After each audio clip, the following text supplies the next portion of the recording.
Tonight, we're going to have a treat, as always. We have Rod Bates going to be speaking. He's owner of Anchorage Chihuahua, also a board member of the Historic Preservation Board for the Museums of Port Isabel. And he'll be speaking about the names and the early history of the Laguna Madre area. And let me give you your pointer so you can see.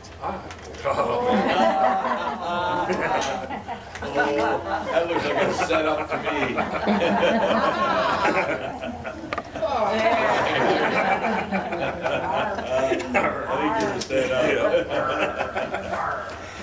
Everybody have a sheet? I probably will not touch on all these points tonight. But this will give you an idea, and there's probably several I've missed. Anybody that wants to add to this list, I solicit it and welcome it. But this will give you an idea of some of the historic names that were used locally here and everything like that. The talk I'm going to give tonight is historic place names of the lower Laguna Madre. And we're going to start with Brazos Island. Use my pointer. This is Brazos Island right here, because the very first Spaniards to ever land in our area landed right here. In 1519, Captain Alonso de Pineda with 270 men, 5 ships, they landed at the mouth of the Rio de las Palmas, they called it. And there is a dispute over which river the Rio de las Palmas is. If we look at this map right here, which not everybody can see, I see, so I'm going to bring it over here, and we'll have a look at it. This map right here has the Rio de las Palmas right here, which is today the Panuco, and right here is a little inlet right here, and it's Rio Bravo right over here. So by 1600, they had already switched the names. This map is 1600. They had already switched the names. However, there's a little bit of evidence that I'll discuss with you that points to the fact that the Rio Grande River was probably the Rio de las Palmas. In 1519 they land, and the Spanish had a habit of marking everywhere they went. They laid basically cornerstones all over Mexico. I've seen them and stuff. And back in the 70s, a stone was found at the Rio Grande River that's on display in the historic Harlingen Museum. It's called the Pineda Stone. And that stone mentions them, and it's kind of incredible to believe that somebody would concoct this stone and what have you. So there's pretty good evidence to believe that they were here in 1519. However, there's backup evidence. The story tells us they start a colony, and they sent a couple boats back to Jamaica to discuss the new colony with Francisco de Garay, who was the governor of Jamaica, also a captain. And in 1523, Francisco Garay sails straight here, and he lands right inside here. And because it's July 23rd, 1523, St. James Day, he names the pass El Paso de los Brazos de Santiago, which is the pass of the arms of St. James, considering this island and this island arms that would protect the mariner. Now, that is exceptional evidence that the Pineda colony was actually at the mouth of the Rio Grande River, because when Garay and his party sailed back here, they sailed directly for this spot by their coordinates, by the coordinates of the colonizers that had started in 1519. So that's pretty good evidence that it is here, and a good argument against the Panuco. Regardless, when they got here, the colony had been nearly completely wiped out by Indians, and so they beat a hasty retreat, and all they left us was the oldest place name in South Texas, and that is this pass right here, which was named El Paso de los Brazos de Santiago, or the Pass of the Arms of St. James, which today we still use as Brazos de Santiago or Brazos Santiago, which means the arms of St. James. And so that was 1523. Then in 1554, let's see, well, the 1500s, let's just go to the point C here. In the 1500s through the mid-1800s, the name of the island became Brazos. And we'll touch later on Padre Island, but I'm just going to go to the point that what they began saying on some of the early Spanish maps, they called this Isla de Brazos, and this one was Isla de Santiago. So you had the name Santiago and Brazos in the pass as well as both islands. All right? Then in about 1750, there's a shift, and it's actually earlier than that, as we've already seen on the map here. By the way, I failed to mention a point.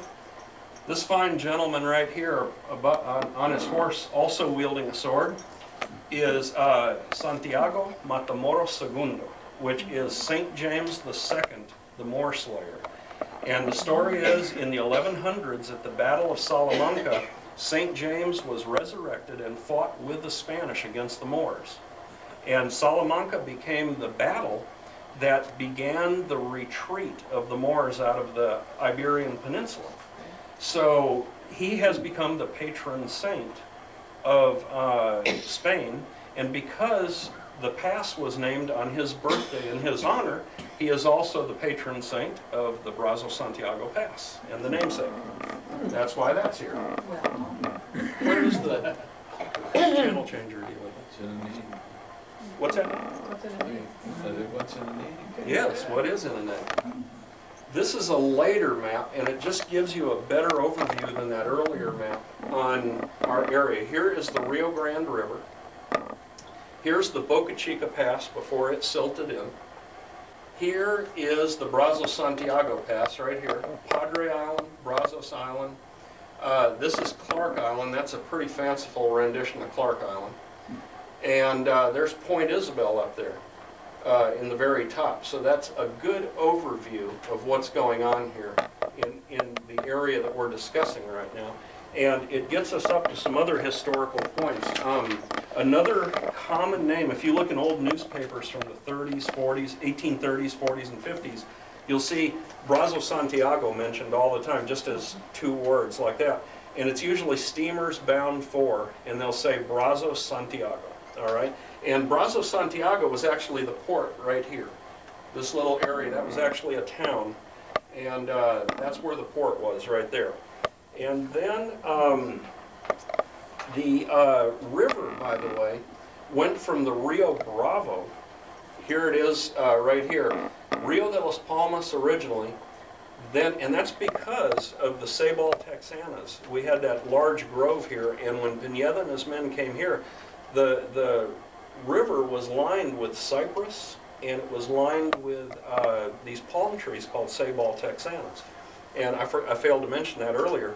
What's interesting about that, Taylor mentions those same palmettos and the same cypress in his reports in the 1840s, and by the Civil War, there's no trees to be located there, and the reason is they cut them all down to make Fort Polk, to make Brazos Santiago, to make the plank road that went from the mouth of the river up to Brazos Santiago, and the bridge across the Boca Chica Pass.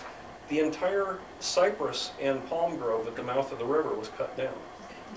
Isn't that amazing? So I have a letter from a captain, Union captain, in the late Civil War. He was in Port Isabel. And in the Mexican War, when the guys came here, they loved Port Isabel because there was high hills and there was groves of ebony and mesquite on top of the hills, and they had a cooler place to camp than the last few places they had camped, so they really enjoyed the area. And then this captain in the Civil War mentions there wasn't a tree within 30 miles. And I got to wondering what in the world's going on there, and it finally hit me. The steamboat trade had cut all those trees down to use in their boilers. Yep.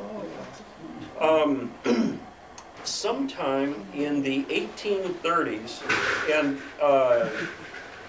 let's see, yeah, it was the 1830s that the Rio Grande, actually 1820s, they started calling the Rio Grande River, especially in documents from the Tejanos, from the people north of the Rio Bravo del Norte, which is what the Mexican maps all refer to it, straight on up into the 1850s. But in the Texas maps, they refer to it often, and it interchanges. They'll call it sometimes the Rio Bravo, and then the next time it'll be the Rio Grande. So there's a point in the 1830s or 40s where that shift starts happening. And a lot of names here got anglicized at that particular time. In the 1830s, you also had the town of Brazos Santiago startup. Actually, 1829 was the beginning of the town, because right here, the Mexicans built a fort with several cannon that had excellent command of the pass. And the thinking there was this would be one of the best ports for the Spanish to land at and retake Mexico. That's what Mexico was concerned about in the early years, and those concerns were brought to fruition later on when the Spanish tried to retake Mexico. And of course they landed at Veracruz, which was rather interesting. But at any rate, so this little fort was the beginning of the city. There were 250 soldiers stationed there at various times. It was kind of a transient group of soldiers. They policed the whole frontera in this area. And so a little village sprang up around it.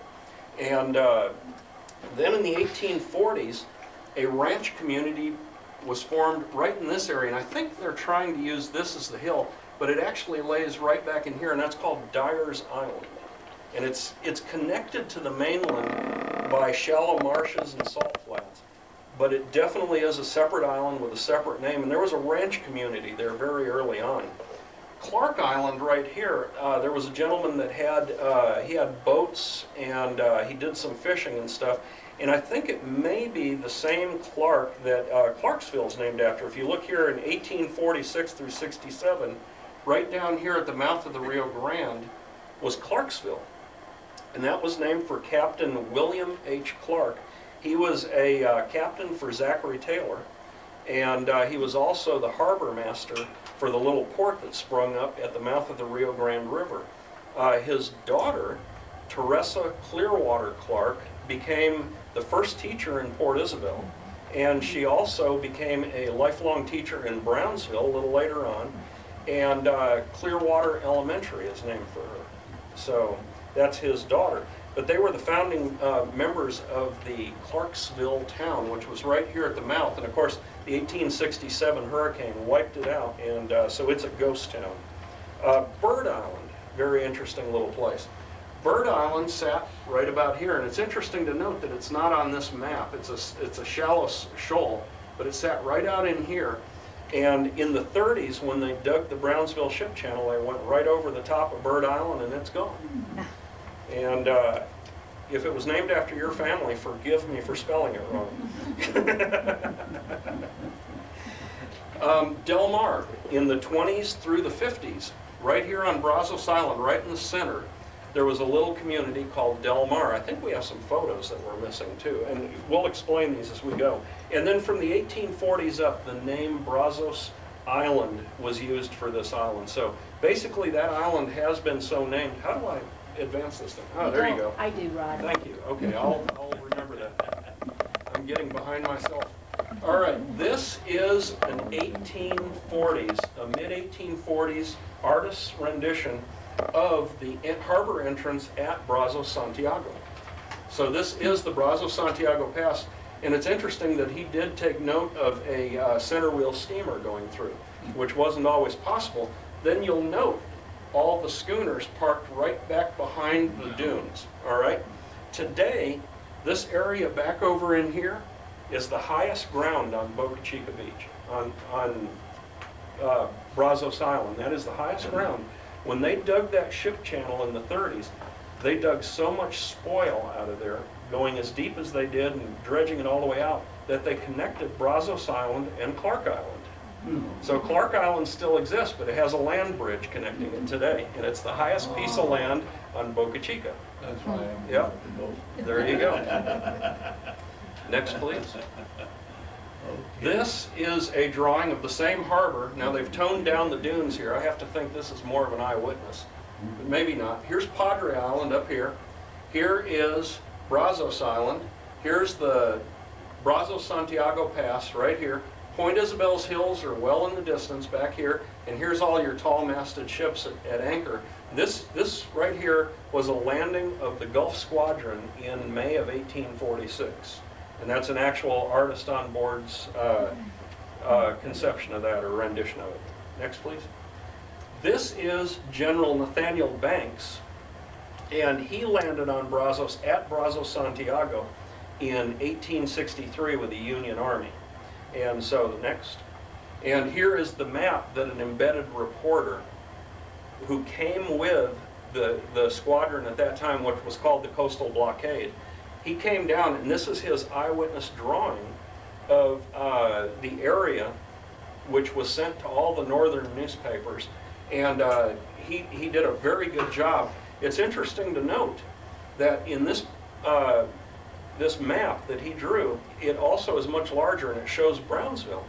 And in 1863, Port Isabel was far larger than Brownsville. Port Isabel is where all the business was, and Brownsville was basically a customs point. And so everything landed here, or here, or here, and then was drawn to Brownsville for the customs point. Most of the businessmen of Port Isabel had their families in Brownsville. But if you look at the way, and this doesn't have the complete thing, if you look at how he laid the streets block by block and everything like that, and the houses on them, Port Isabel was about a third as large, or a third larger than Brownsville at that time. But just 4 years later, an incident happened that caused Port Isabel to become a dwarf, and that was the 1867 hurricane. Nobody kept their families here after that point. Very few people did. Everybody that could afford to moved their families to Brownsville to be relatively safe away from the coast, and they had their businesses and offices here. And so that's where that transition happens. Next, please. This is the town of Brazos de Santiago in 1865. And here's the hospital. This hospital, I've seen reports where that hospital actually served over 200,000 patients during the Civil War. Just Civil War alone. That's incredible when you think about it. Here's the government stores and warehouses and everything. Here's the actual fort, the parapets, and then these are auxiliary camps. This is the Boca Chica Pass. This is the Brazos Santiago Pass, which they just labeled here, Brazos Pass, very often shortened like that. And here's the, actually South Bay. They're still calling it Laguna Madre, but this is actually the South Bay. And, okay, next. This right here is a nautical chart showing the Brazos Santiago Pass in 1882, I believe. Let me see. Yes. Yeah, 1882, and it shows the shoals, the depth of the pass, and all this kind of stuff. The Brazos Light is already on here, so that's interesting to note. And here's Dyer's Island, a much better rendition of Dyer's Island. For some unknown reason, they left Clark Island completely off this U.S. government chart. So I guess the higher-ups in Washington aren't going to know the difference, you know. And if you're sailing in, you're not going to sail into an island, so there it is. But there's Point Isabel right here. And here's already the Rio Grande Railroad docks coming up, see? This is where the railroad comes in. Here's Point Isabel right here, and the lighthouse is right there. So that's your 1882 navigational chart for the Brazos Santiago Pass. Next. This is in the early 1900s. Here is the United States Coast Guard station, life-saving service station, what have you. This is the quarantine, and this is the Brazos Santiago lighthouse, and then right over here are the ferry boat docks coming in right there. So that gives you an idea of the layout, and this is at the extreme end of South Padre Island. This building is still there and in existence today, so it's pretty easy to line up this photo with that. Spanish place. Next. Oh, I'm sorry. What did they use that quarantine house for? Was it When military facility? people sailed in, when ships from elsewhere sailed into the Brazos Santiago Pass to keep disease from entering our area, a quarantine officer was hired by the government. And the quarantine officer was, before a ship could offload a person or any cargo, the quarantine officer had to board the vessel and do a health inspection. And he would go over, I actually have old antique Brazos Santiago quarantine reports, where he'll list the boat that came in, the type it was, whether it was a steamer, a center wheel steamer, schooner, tall masted. He lists the type of vessel, he lists how many passengers were on board, and then there's a health report. And on the the documents that I own, everybody was healthy on every landing. Yeah. So they, I don't know how much that cost, but, So you just but they take were. the sickies. Exactly. Nothing has changed, man, I tell you what. Yeah, just recently, it seems like somebody came in contact with the law for smuggling. My memory served me correct? Okay, so that's good with that one. And there's a close-up of the Brazos Light Station, which we did show on the picture. Here's the oil reservoirs. This one doesn't have the boat, but the boat actually cranked up right here under this. This was an iron tower. That's your oil reservoirs and extra storage. This is the keeper's dwelling right here, and then up here, of course, is the Fresnel and the tools necessary to keep it running and all that stuff. And you could be stuck out there quite a while in bad weather. So that was kind of a lonely post. And what they did is they'd launch their rowboat when the weather was nice, and they'd row to Port Isabel and get supplies. So I'm sure that was a highlight. I'd probably be making more and more frequent rows to Port Isabel all the time if it was me.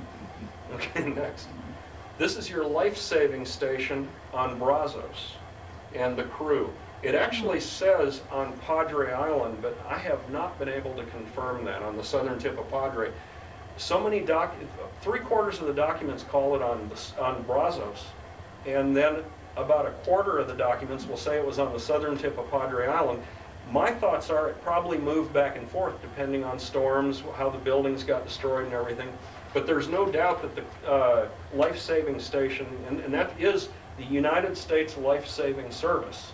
Now, the life-saving service, the lighthouse establishment, and the revenue cutter service all got folded into one group called the United States Coast Guard, and they're still among us today. But these guys are life-saving service soldiers or crews.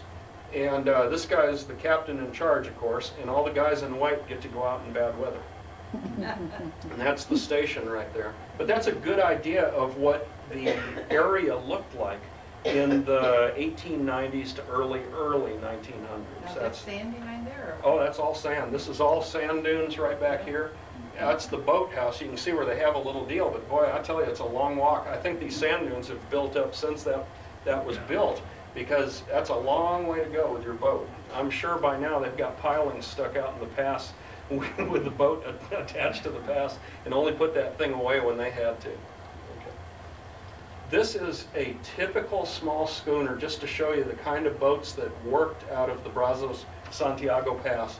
This is a typical small schooner of the 1880s through the 19-teens that worked here.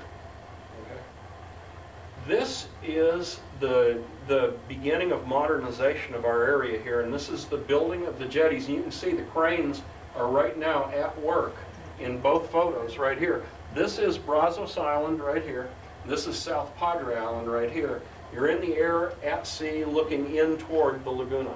And they're improving the harbor. The main reason that most captains didn't like to sail in to our particular port and in our area was because the shoals constantly shifted in the Brazos Santiago Pass.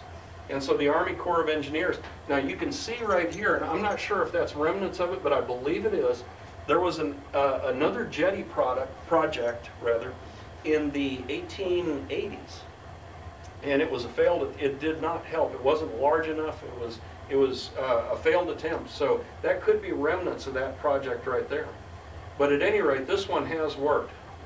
I want to Yeah. say, was it 2 weeks ago I flew over this? It's that really windy Saturday. And as helpful as the jetties are, even in the high wind, you could see the water was coming up over the jetties, and it was brown to the center of the channel. Is how much silt gets pushed even now with the jetties. Yep, it's a constant battle to dredge that thing. Well, the Venturi effect's tremendous. Yeah. What's that now? It's called Venturi. Venturi effect? Okay. This is another construction photograph, and just to give you an idea what you're looking at here, they're building my favorite tarpon hole right now, by the way. That right there is the quarantine station. Okay. Yep, in the background.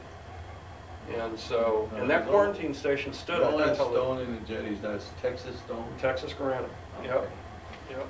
And that's the cap. There was, I can't remember what they called the aggregate they put down first, but it's round like caliche style stones. They put a bunch of it down there. And then they put a huge granite cap over it. And it was a good system because just like nature sorts out rocks, you know, and makes layers, well, the Corps of Engineers did that very thing building the jetty. And it's proven to be a pretty effective system. It's been there now about 70 years, so doing all right. All right, next we're going to talk about Padre Island. Padre Island right here. Now, this is, like I said, the 1884, and our lighthouse is already here. The early historic names for Padre Island, La Florida, basically the Spanish claimed everything. You know what I'm saying? Even their coins said, you know, we rule heaven and earth and whatever the heck there is. I mean, it's right on their money. Okay? And so they claimed all the way from Key West, Florida, all the way along the Gulf Coast, all the way down to Veracruz, and they just called it all Florida when they first discovered it. Michel, that's another 1500s name for Padre Island. In the 1500s and the 1600s, it was called Isla Malhado. And this has to fall back to the terrible shipwreck of the Flota de Plata and the flight of the 300, because Isla Malhado basically means island of bad destiny or misfortune. And then also another name used through the 1700s was Isla Blanca, which is White Island. That's the one you generally see on Spanish maps, especially those that have been translated by the French or the English or anything like that. White Island's what they basically call it. Also in the 1700s, Isla de los Malaguitas, and that one actually translates to bad or dangerous waters. It is literally bad waters. But I think what's going on there is they're talking about because of the bend in the coast and the Devil's Elbow, they're talking about the great possibility, if you're caught in a storm, of being shipwrecked if you come to this area. So that was why they called this bad waters. It wasn't to do with water quality. In the 1700s through the early 1800s, we've already touched on, they began calling it Santiago, and that's in the official documents. I've got a lot of copies of official late Spanish and early Mexican Republic documents that concern this area. A friend of mine dug out of the Mexico City archives, and all of them refer to Padre Island as Isla Santiago. So they were calling this one Brazos and this one Santiago. Then, in the early 1800s, because of the land grant awarded to Padre Nicolas Bailly in 1800 and his establishment of the Santa Cruz cattle ranch up the island, it became known as Isla del Padre, or the Padre's Island. And I thought Santa Cruz for his ranch was an appropriate name for a priest, the Holy Cross Ranch. So, yep. Also, the name was shortened just later on and kind of anglicized again. In the 1840s till basically the 1950s, it just was called Padre Island. All right? And then, in the early 1900s, this very southern end right here was called Tarpon Beach. And the southern tip right over in here was Wells Point. That's where so that's where those place names come here. Tarpon Beach and Wells Point. All right? In the mid-1950s, when John L. Tompkins was developing the island and trying to get people in, he called it Padre Beach. That's what he called his whole development here. And in all of his brochures and in all of his advertising and everything, he advertised it as Padre Beach.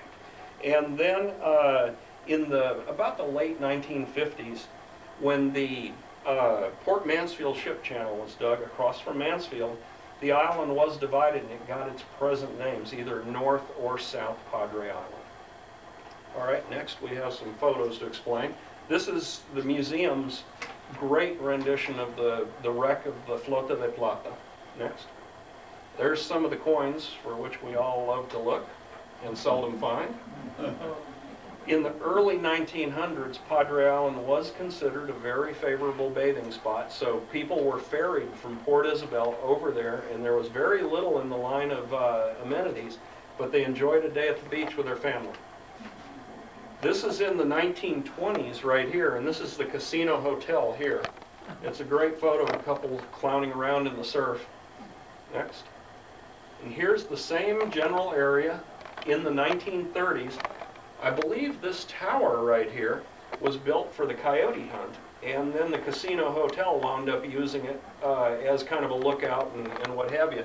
I have no evidence that they ever hired lifeguards. I'd love to find that out someday, but who knows why that was. I think that's the coyote hunt tower that they built for the cameras, but I'm not sure. Next. All right, next we're going to talk about Port Isabel. Port Isabel being right here, and we'll discuss the reasons for the name, of course, but the first possible mention of Port